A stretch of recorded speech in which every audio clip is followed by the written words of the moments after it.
Ya estamos de vuelta aquí en un nuevo día de Atacama Noticias, Atacama Despierta, ¿cierto? Con este matinal, y como ya lo habíamos anunciado, ya estamos preparados para nuestra próxima entrevista, así que le damos la bienvenida a Pedro Brown del Comando Presidencial de Sebastián Sichel, así que le damos la bienvenida. Muchas gracias por estar en contacto con nosotros. Muchas gracias por la invitación y muy contento de poder estar con ustedes hoy día en la mañana, este martes, con Atacama Noticias. Buenos días, Pedro, muchas gracias por estar acá.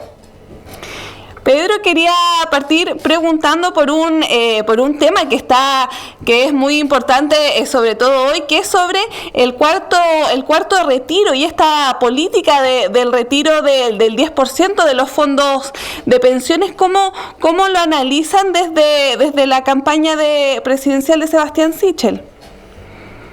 Bueno, nosotros siempre hemos tenido una postura muy clara al respecto de este cuarto retiro. Y hoy día, serán los senadores los que en conciencia, pensando en el bien del país y de las personas, las que tendrán que tomar la decisión respecto de cómo votan. Yo espero que, dada la situación actual del país y lo que está ocurriendo, esa conciencia y esa responsabilidad los lleve a votar en contra del cuarto retiro. Nosotros entendemos que producto de la pandemia, producto de una serie de situaciones, la gente necesitó de ayuda. Hoy día, afortunadamente, esa ayuda también está llegando a partir de un IFE que se extendió. Pero vemos una situación que es sumamente compleja, porque la inflación no es un cuco, la inflación no es un cuento que el Banco Central quiso contarle al Congreso y que porque hoy día se está manifestando de manera real. Y cuando la inflación aumenta en el país, son las personas más vulnerables, son los sectores que tienen menos recursos los que se ven más afectados, porque suben los alimentos, porque sube el transporte, porque sube al final el costo de vida. Y no solamente eso, sino que vemos hoy día cómo los créditos hipotecarios, por ejemplo, empiezan a complicarse, empiezan a acabar los créditos a 30 años, 25 años, se empiezan a cortar, lo que hace que evidentemente esa cuota mensual sea mucho más alta. Por lo tanto, muchas personas que aspiraban, que tienen un trabajo hoy día, que tenían sus ahorros y que estaban soñando con poder tener una casa, hoy día también se les empieza a complicar. Entonces, la inflación no es un fantasma, la inflación es una realidad y tenemos que hacer todo lo posible por revertirlo, porque al final, insisto, esto no es una conversación de economistas, esto no es una conversación en las alturas de la ciencia económica, el Banco Central y las universidades. Esto es algo real, tangible, que se ve en la feria, al momento de comprar verduras para el hogar, al tener que ir a pagar una cuenta, incluso también cuando uno aspiraba a poder tener una vivienda. Entonces, por eso que yo creo que el momento es poco adecuado y tenemos que buscar las maneras de reactivar la economía de otras maneras, de poder generar mejores empleos, poder generar una disminución fuerte respecto de la cesantía, y esos son, creo, los focos que nosotros deberíamos tener hoy día, y no tomar medidas que pueden ser muy perjudiciales en el mediano plazo. A lo mejor pueden tener un beneficio en el corto plazo, pero pueden ser muy perjudiciales en el mediano y en el largo plazo para los chilenos y chilenas. Bueno, Pedro, ese ha sido uno de los temas, y ahí está el tema de las conclusiones que se dan en torno a qué es importante ahora, el corto plazo, el mediano plazo o el largo plazo, porque lo que tú decías tiene mucho severo el tema de la inflación, la situación por ejemplo, de las personas que quieran comprar alguna vivienda, un departamento o una casa, pero también hay otros sectores que han criticado, por ejemplo, la postura de Sebastián Sichel, y han dicho, claro, es importante lo que pasa a futuro, pero hay que ver lo que pasa ahora, lo que pasa a corto plazo. Por ejemplo, si bien van a aumentar los montos para poder comprar una vivienda, tenemos que también ser claros, y lo han dicho parte de la oposición, de que ahora, por ejemplo, una vivienda de 2.000 UF, que acá en Atacama no hay que ser súper claro, a lo mejor en otra zona de la región del país sí, pero en Atacama es muy difícil encontrar una casa de 2.000 UF, te pide el banco ya un sueldo de 850.000 pesos hacia arriba, y sabemos que el sueldo mínimo es un tercio de eso. Entonces, ¿cómo se puede visualizar esa situación de el corto, mediano y largo plazo? Mira, Sí, yo creo que cuando inició la discusión del cuarto retiro, se hablaba de una dicotomía o una disyuntiva entre el corto plazo y el mediano plazo. Hoy día se juntaron, porque el temor de la inflación está acá, está latente, es hoy, no es mañana. Hoy día estamos con una inflación que lamentablemente se nos ha escapado de las manos y se ha desatado. Y eso impacta en las personas hoy. Por lo tanto, estamos hablando del corto plazo, ¿no? Ya no estamos hablando del mediano plazo respecto de los efectos que puede tener un cuarto retiro, que es acrecentar esta situación aún más. Y respecto a la vivienda, yo creo que tenemos que buscar distintos caminos. Nosotros, me parece que todos tenemos la aspiración de poder tener nuestra vivienda, pero también tenemos que mirar qué es lo que ha pasado en el mundo, digamos. Nosotros, en los países que nos llevan un poquito de ventaja respecto al desarrollo, en Europa, en el mismo Estados Unidos, vemos cómo en paralelo a las políticas de vivienda, para poder adquirir una vivienda, también se acrecientan las políticas de arriendo. Porque también existe una realidad que a lo mejor es un poco distinta a nuestro país, que de a poco se ha ido instalando también, que es la movilidad. Por lo tanto, cuando uno tiene una gran movilidad entre regiones, eso también hace que las personas empiecen a necesitar menos tener una vivienda propia y a lo mejor sí necesitan más un incentivo al arriendo. Yo creo que esa combinación también puede ayudar. Pero entendiendo que está muy arraigado en nuestra sociedad el famoso sueño de la casa propia, nosotros tenemos que generar políticas públicas que permitan que sobre todo los sectores más vulnerables puedan acceder de mejor forma, de manera más rápida a una vivienda. Vemos cómo los comités de vivienda muchas veces por años están esperando un terreno, están esperando que el Servio los apoye y que se pueda conformar ese comité que los lleve definitivamente a poder optar a esa vivienda. Yo creo que tenemos que generar desde los gobiernos la mayor celeridad respecto de aquellas personas que, sobre todo en los sectores más vulnerables, porque cuando uno habla de nuevo, esta disyuntiva entre arriendo y compra probablemente es una disyuntiva que tienen personas que tienen más recursos. Una persona de sectores más vulnerables, la verdad es que probablemente, y así ocurre en la mayoría de nuestro país, y es una realidad, que nace en un lugar y vive por mucho tiempo en ese lugar, muchas veces termina viviendo de adulto también en el mismo lugar. Y eso habla de un problema que tenemos respecto de la movilidad social en nuestro país. Nosotros requerimos que ojalá eso cambie. De una persona que nace en un sector más vulnerable, ojalá prontamente pueda estar en una mejor situación y ojalá no tengamos ni una persona en esa situación, pero poniendo los pies en la tierra y la realidad de nuestro país, evidentemente que a los sectores más vulnerables tenemos que ayudarlos a poder solucionar un tema de vivienda que es muy complejo, porque el hacinamiento que muchas veces viven los lleva a vivir una serie de situaciones que no son deseables respecto de un buen vivir, en definitiva, en muchas familias de nuestro país. Claro.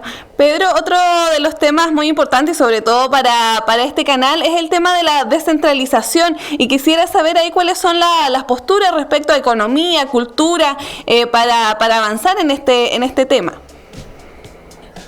A ver, nosotros no nos gusta hablar de descentralización, porque cuando usamos esa palabra, nuevamente volvemos al centro. El centro decide cómo le da autonomía a las regiones. Nosotros queremos hablar de una verdadera regionalización, y que esa regionalización tenga que ver con una verdadera autonomía de las regiones, de los territorios, e incluso llegar más allá, que es darle más autonomía y más facultades a los propios municipios, porque dentro de las propias regiones muchas veces tenemos el problema que la capital regional concentra mucho poder, no solamente económico, sino que político, y por lo tanto va en desmedro de otras comunas que son más pequeñas, pero que se genera el mismo problema que tenemos a nivel nacional, a nivel regional. Y por lo tanto se necesita de esta mayor autonomía a nivel comunal y regional. Para eso tenemos que avanzar, evidentemente. Esto no puede ser un discurso, no es un problema de facultades, sino que también hay un tema de recursos. Y si nosotros no entendemos que hay una serie de recursos que tienen que quedar en la región, ciertos tributos que deben quedar en la región para que la región los administre. Hoy día tiene una autoridad electa con un consejo regional que debiera poder tomar ciertas decisiones. Obviamente que somos un país unitario y por lo tanto hay ciertas políticas que son generales para el país, pero también deberíamos generar espacio para que cada región pueda tomar sus propias decisiones, y eso pasa necesariamente por tener recursos. Si no hay recursos, la región puede tomar las decisiones que quiera, pero si tiene que ir a pedirle a papá Santiago que resuelva qué es lo que se puede hacer o no hacer, estamos en un problema. Por lo tanto, vamos a avanzar en entregarle recursos que sean propios de la región, administrados por la región.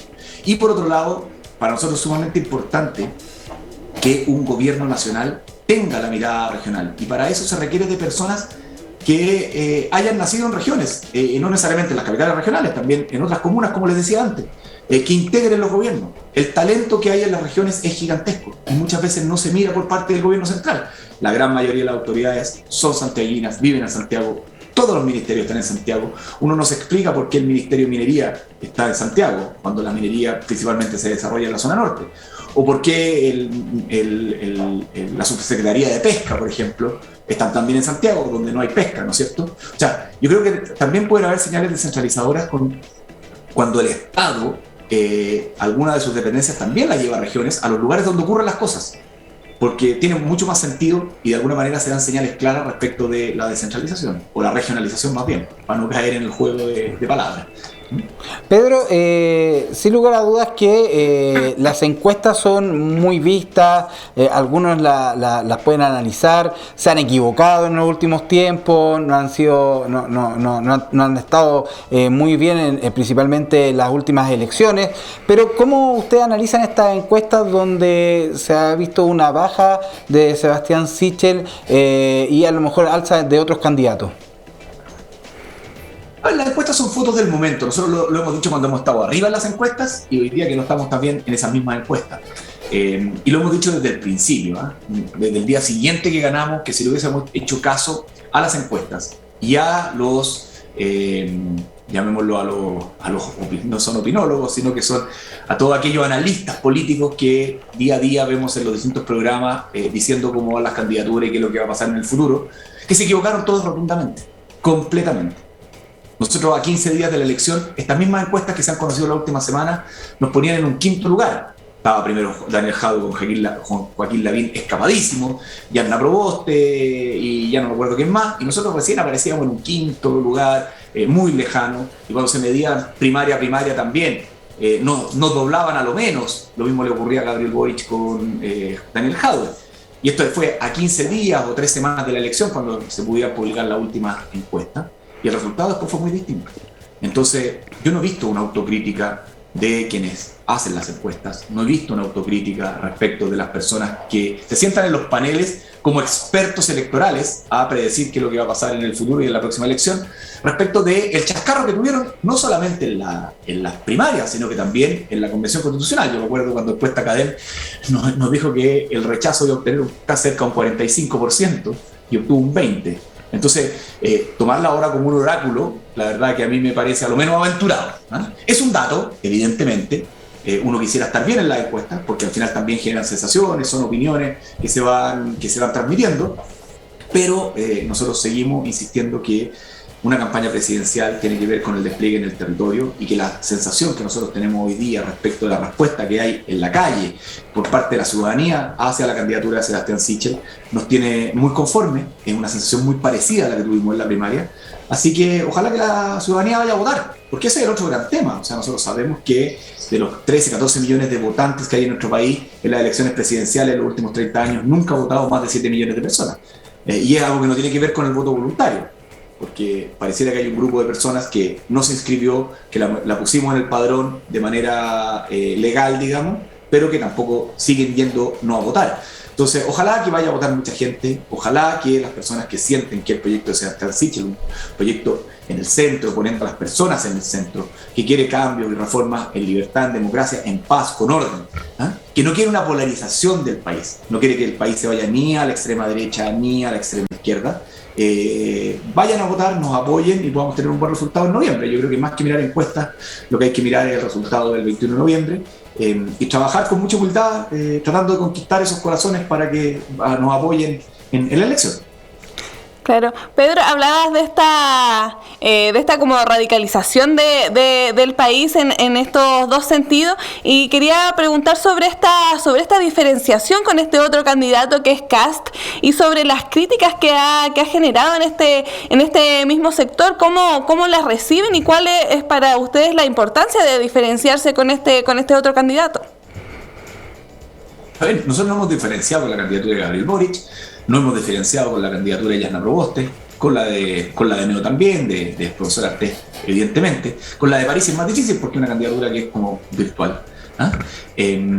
Y obviamente tenemos que hacerlo con la candidatura de José Antonio Kast, Si estamos compitiendo en una primera vuelta, estamos entregando miradas de sociedad diferentes. Quienes compartíamos un proyecto común fueron aquellas candidaturas que participaron de primarias legales o esta primaria alternativa, por llamarla entre comillas de alguna manera, que genera concertación. Ahí se ven proyectos políticos comunes, que después generan listas parlamentarias comunes porque intentan gobernar y generar mayorías para gobernar y darle estabilidad al país de manera colectiva. Entonces, a mí me llama mucho la atención, que cuando se confrontan programas, se confrontan ideas, respecto a una candidatura que compite con la nuestra, hayan estas voces como, oye, cuidado, José Antonio Kast no es de nuestro sector, pertenece a otro pacto político, tiene su propia lista parlamentaria, él se ha declarado opositor a 100% a este gobierno, a diferencia de Chile Vamos, digamos, que es, son los partidos que sustentan a este gobierno, por lo tanto hay otra diferencia más. Hay diferencias que son importantes y yo no veo cuál es el problema de poder ponerlas a conocimiento de la ciudadanía. Me parece legítimo que José Antonio Kast crea, por ejemplo, y su programa de gobierno, que hay que eliminar el Ministerio de la Mujer. Así lo dice, hoy día tuve una discusión que me decían, ¿dónde lo dice? Página 170 de su programa, que él crea que tenemos que seguir avanzando en termoeléctrica a carbón, con un carbón de alta calidad, pero termoeléctrica a carbón, mientras no se demuestre el impacto que tiene en el cambio climático, que según dice su programa, no hay ninguna publicación científica que lo avale. Nosotros sabemos en la región de ustedes que hay zonas de sacrificio, ¿no es cierto? Que existe un problema con el carbón, lo tenemos sumamente claro. Y por lo tanto, decirle a la gente de Atacama que las termoeléctricas a carbón no generan un problema en el medio ambiente, me parece que es complejo, es muy complejo. Entendemos que el país necesita energía, entendemos que tenemos que ir avanzando en una transición que no puede ser de un día para otro, pero yo creo que hay un camino trazado y me parece que es sumamente importante llevarlo adelante.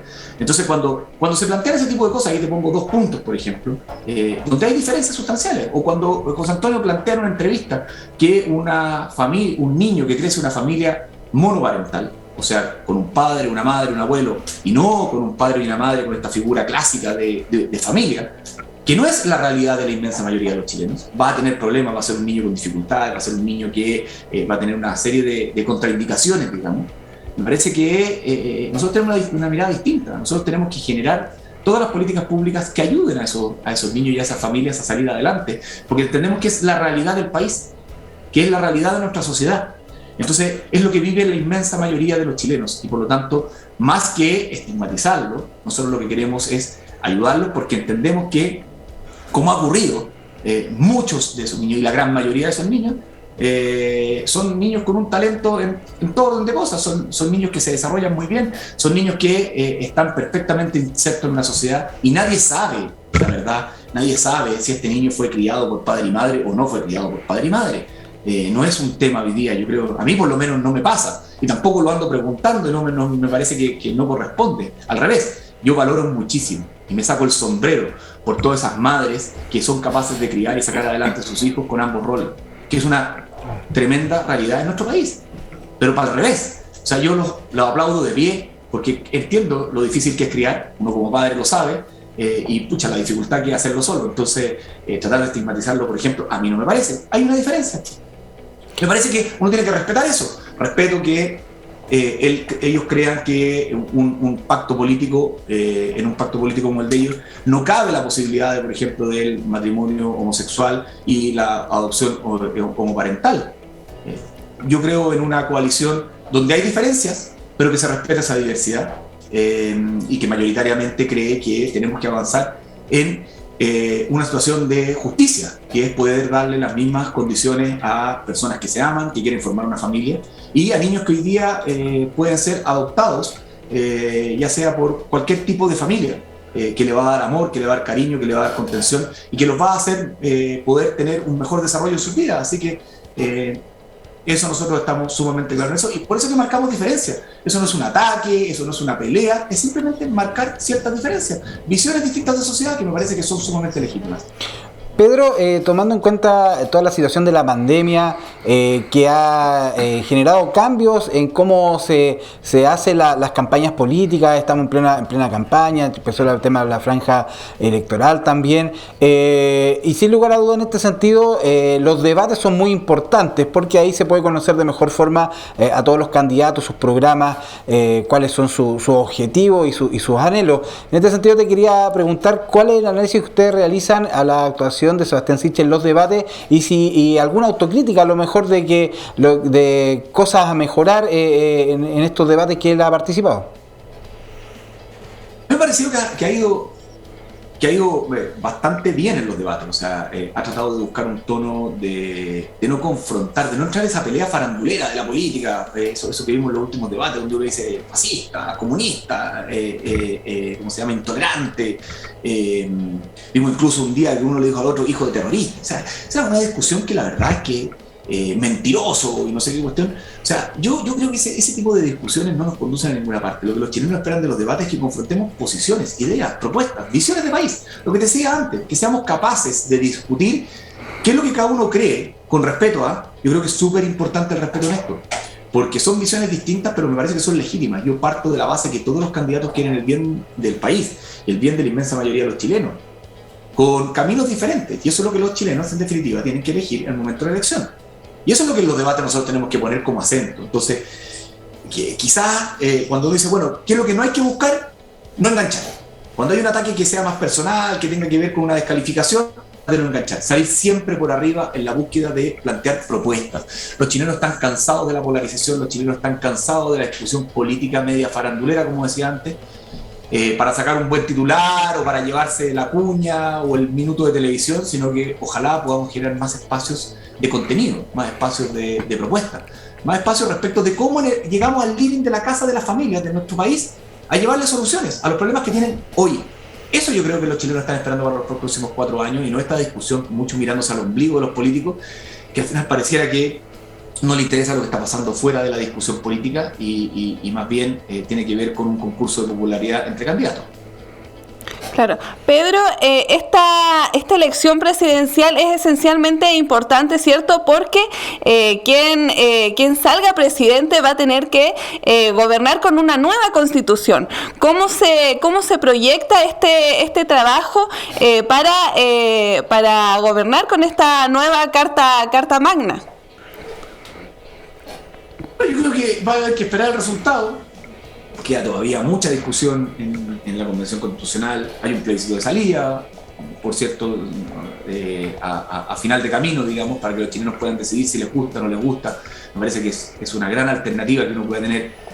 En definitiva, tener 2 constituciones, la actual y una nueva, que los chilenos van a decir, bueno, sigue la que está o nos vamos por el camino de que ha planteado la Convención. Yo espero que ojalá tengamos una muy buena constitución que sea lo más inclusiva posible. Quienes pretendan que la Constitución solo represente a un sector, a una mayoría simple, circunstancial, creo que cometen un profundo error. Yo creo que una Constitución, para que tenga larga vida, es aquella Constitución que es capaz de convocar y generar unidad respecto de temas generales, porque al final las Constituciones son, yo lo digo siempre, como en un condominio, es como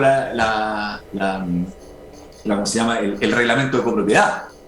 Pero no puede ser un reglamento que nos diga cómo tengo que vivir dentro de mi casa, por ejemplo, ¿no es cierto? Llevándolo a términos de un condominio. O sea, y ese reglamento de copropiedad tiene que ser lo más amplio posible, porque los distintos vecinos de ese condominio tienen distintas miradas, distintas formas de vida, distintas formas de relacionarse, distintos tipos de familia, y todas muy legítimas, y por lo tanto lo que tiene que hacer es poder acogerlos a todos, y eso es lo que ojalá pueda buscar la Convención. Yo tengo siempre esperanza, yo creo en la democracia, creo en que, de nuevo, las personas que están ahí quieren generar una buena constitución desde su mirada, desde su perspectiva, y ojalá que ese sea el resultado. Es una expresión de deseo, digamos. Y bueno, y hay que someterse a las reglas que ahí salgan, digamos, de ahí para adelante, digamos. Si cambia el sistema político, pasamos de un sistema presidencial a un semipresidencial, a un sistema parlamentario, o sea, una cámara, 2 cámaras, etcétera. Son muchas las modificaciones que se pueden hacer y que están sobre la mesa. A uno le podrán gustar más unas que otras, pero la democracia se entiende como el el rol de las mayorías en definitiva tienen que imponerse, y por eso que al final también tenemos este plebiscito de salida, que es donde los chilenos van a poder decidir si les gusta o no les gusta el camino tomado por la convención. Pedro, sin lugar a dudas, hay temas que son de actualidad y que se le han preguntado a todos los candidatos, entre ellos a Sebastián Sichel, y me gustaría saber sobre, por ejemplo, el tema de la crisis migratoria. ¿Cómo lo analizan ustedes y cuál es la propuesta en torno a esta situación? A ver, yo creo que estamos viviendo momentos que son sumamente complejos. Son complejos porque esto no se acaba de un día para otro. Tenemos que esta nueva normalidad nos exige mucho respecto de cómo nos vamos relacionando hacia adelante. Yo creo que la responsabilidad en esto debe ser muy grande.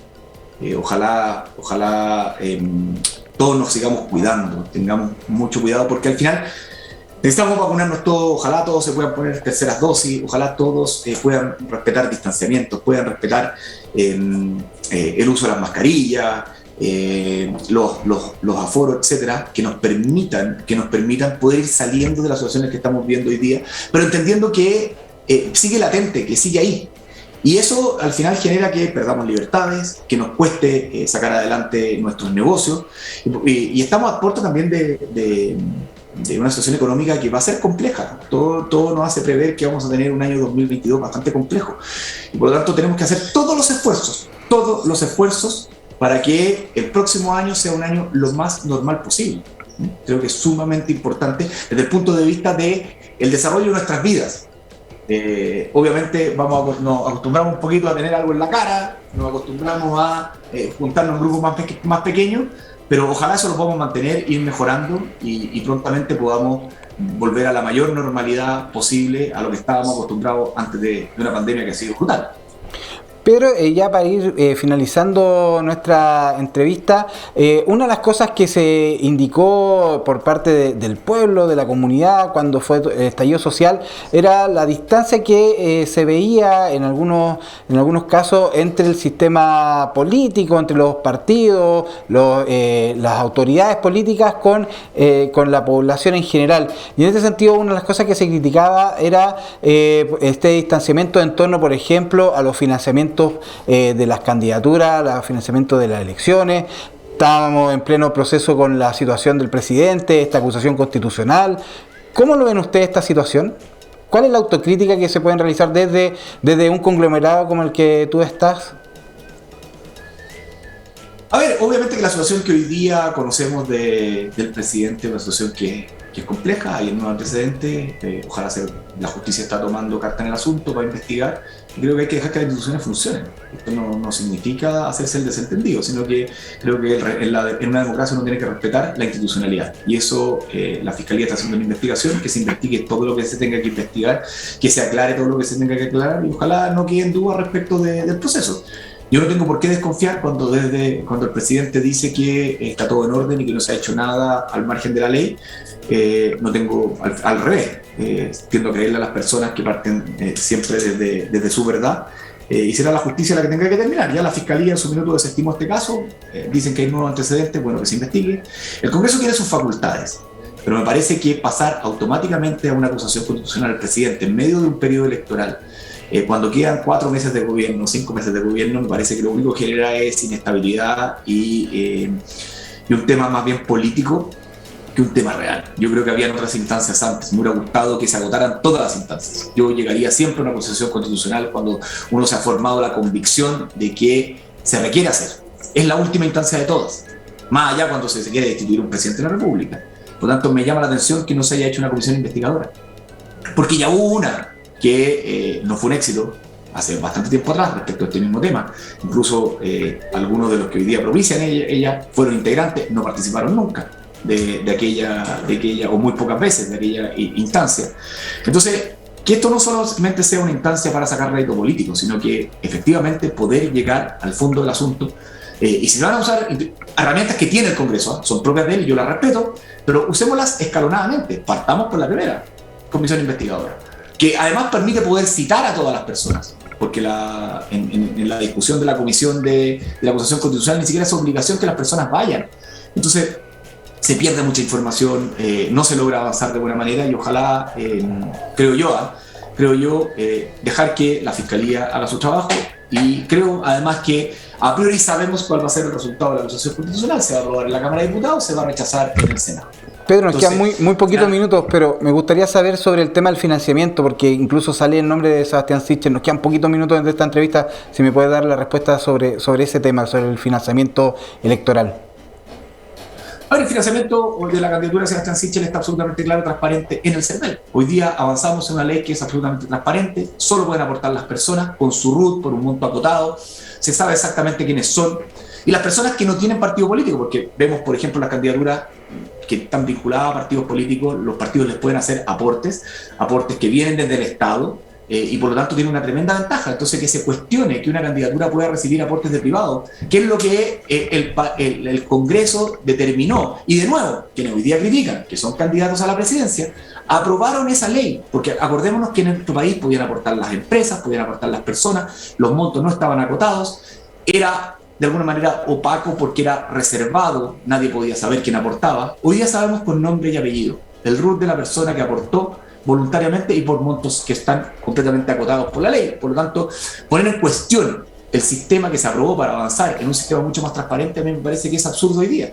Y quiero ser súper claro, nosotros, por lo menos en mi caso, yo contribuí a que eso ocurriera antes de que se destaparan, hace 8 o 10 años atrás, los problemas de financiamiento en la política.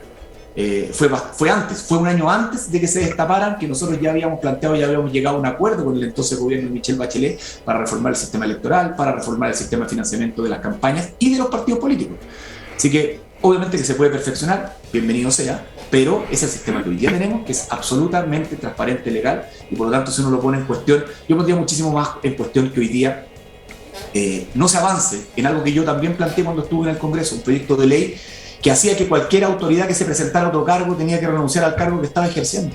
Claro. Miren lo que pasa, una cosa que no es anecdótica. Los senadores que se presentan a la presidencia de la República siempre es a mitad de periodo. Revisen para atrás. Eduardo Frey, Alejandro Guillé, Alejandro Navarro, no sé, se me puede quedar alguno por ahí. En su caso una primaria fue Manuel José Sandón, que después no ganó la primaria.